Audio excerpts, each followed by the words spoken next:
Assalamualaikum warahmatullahi wabarakatuh.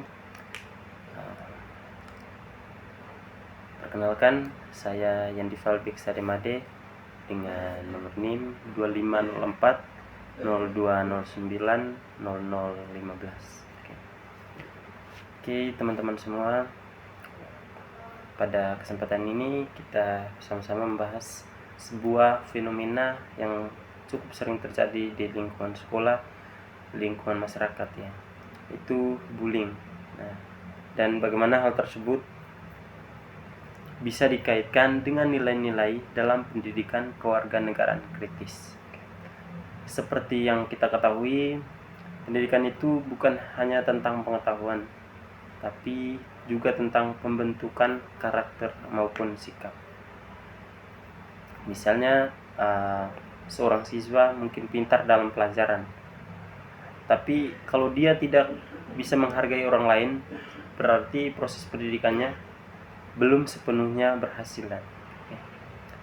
Kalau kita lihat kondisi sekarang, masih banyak kasus yang menunjukkan itu kurangnya rasa saling menghargai.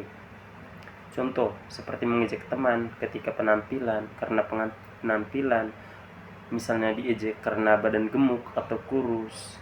Ada juga yang mengucilkan teman hanya karena berbeda latar belakang atau tidak punya banyak teman.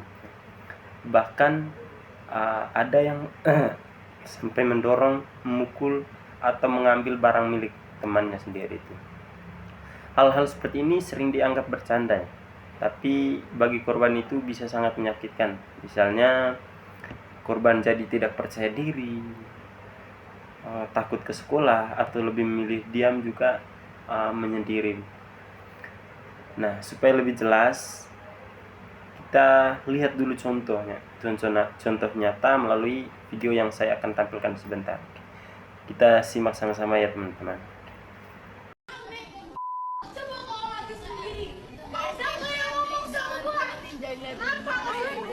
Tak tahan terus dirundung kakak kelasnya secara fisik dan verbal sejak masuk sekolah tahun 2025, siswi SMA Negeri 2 Kota Bekasi ini melawan. Dari momen yang terekam pada 6 Februari 2026 ini, ia memukul terduga pelaku perundungan dengan tutup ompreng menu makan bergizi gratis saat jam istirahat.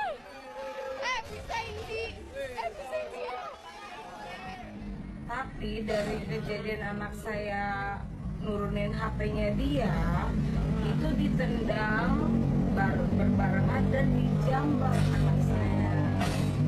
Anak saya membalas menjambak supaya jambakan itu terlepas. Ternyata bukannya terlepas tapi makin keras, makin kencang, dan anak saya merasa emang kesakitan. Spontan refleks lah dia pukul dengan tutup ompreng itu. Memang tutup ompreng itu memang sudah dia bawa loh, karena jam istirahat itu memang pegang-pegang. Meski sempat didamaikan pihak sekolah, namun kakak kelas terduga pelaku perundungan justru melaporkan korban ke polisi. Ibu korban bahkan mengaku dimintai uang damai sebesar 200 juta rupiah. Pihak sekolah menyampaikan pesan dari pihak yang melaporkan klien kami agar klien kami menemui pengacaranya untuk mohon maaf, bikin video permohonan maaf. Kemudian juga ada pesan katanya ada minta pengganti kerugian material yang nilainya disebutkan sebesar 200 juta. Saya tidak menyanggupi, dan saya sudah bicara dengan pihak sekolah. Saya tidak menyanggupi permintaan 200 juta itu pihak sana yang meminta, tapi disampaikan oleh pihak sekolah. Pihak SMA Negeri 2 Kota Bekasi mengakui sempat mendamaikan kedua siswi yang berselisih. Namun, sekolah membantah sebagai corong pelapor terkait uang damai 200 juta. Keluarga. Tapi ada rekamannya, Bu. Ada rekamannya. Kami sudah dapat, Bu. Saya tidak. Makanya kami pengen konfirmasi. Tapi merubah ini kan nggak mungkin ya kepala sekolah mengeluarkan Ya, tapi ada rekamannya Bu ya. Oke. Selain mengklaim tak pernah mendapat laporan terkait tindak perundungan dan kekerasan yang kerap dialami korban dari kakak kelasnya, pihak sekolah juga memastikan bahwa orang tua siswi yang melaporkan korban perundungan bukan pejabat atau orang berpengaruh seperti isu yang beredar. Kasus ini terus bergulir, namun keluarga korban perundungan berharap bisa berakhir damai karena kedua pihak masih berstatus pelajar di bawah umur. Awang Darmawan melaporkan dari Bekasi, Jawa Barat.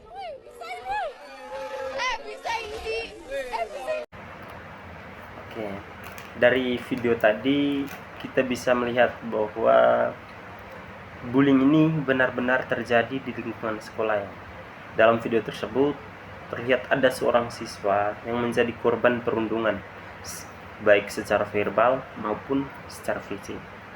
Misalnya tadi seperti diejek, dipermalukan, atau bahkan disakiti secara langsung. Dampaknya tidak hanya secara fisik, tetapi juga secara mental. Contohnya, korban bisa menjadi takut berbicara, tidak percaya diri saat belajar dalam kelas maupun bahkan dia merasa dirinya itu tidak dihargai sama sekali. Dalam beberapa kasus, ada siswa yang akhirnya memilih pindah sekolah karena tidak kuat menghadapi tekanan tersebut. Ini menunjukkan bahwa bullying adalah masalah serius yang tidak boleh dianggap sepele. Nah, kalau kita kaitkan dengan materi, kasus ini sangat berhubungan dengan pendidikan kewarganegaraan kritis. Karena dalam pendidikan itu tidak hanya diajarkan untuk pintar, tapi juga memiliki nilai kemanusiaan, saling menghargai. Dalam materi ini dijelaskan bahwa pendidikan adalah proses pembentukan karakter manusia secara utuh, atau proses humanisasi, itu memanusiakan manusia. Artinya itu siswa tidak hanya pintar, tapi juga memiliki sikap yang baik. Namun dari kasus yang tadi kita bisa melihat bahwa nilai kemanusiaan itu belum sepenuhnya tertanam dalam diri. Contoh, siswa yang melakukan bullying tidak memiliki rasa empati terhadap korban tadi. Padahal jika nilai kemanusiaan diterapkan dengan baik, seharusnya mereka bisa memahami perasaan orang lain. Ini menunjukkan adanya kesenjangan antara teori dan praktik, seperti yang tadi itu dijelaskan bahwa kepintaran itu tidak sejalan dengan yang namanya nilai kemanusiaan itu sendiri. Dalam materi juga itu dijelaskan tentang nilai Pancasila yang menekankan kebersamaan dan toleransi. Contohnya, dalam kehidupan sehari-hari kita diajarkan untuk saling menghormati dan saling membantu. Namun, bullying justru menunjukkan hal yang sebaliknya. Misalnya, ada siswa yang sengaja merendahkan temannya atau membuat temannya tidak merasa diterima.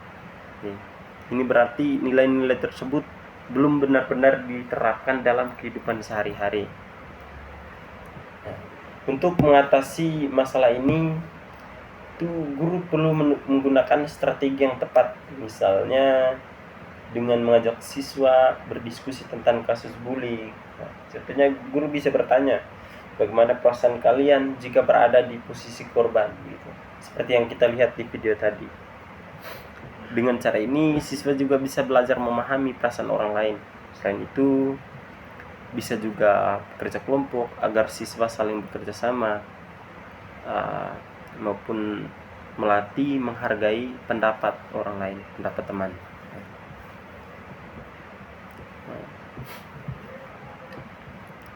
Jika dilihat lebih dalam, masalah ini tidak hanya berasal dari siswa, tapi juga dari sistem pendidikan. Padahal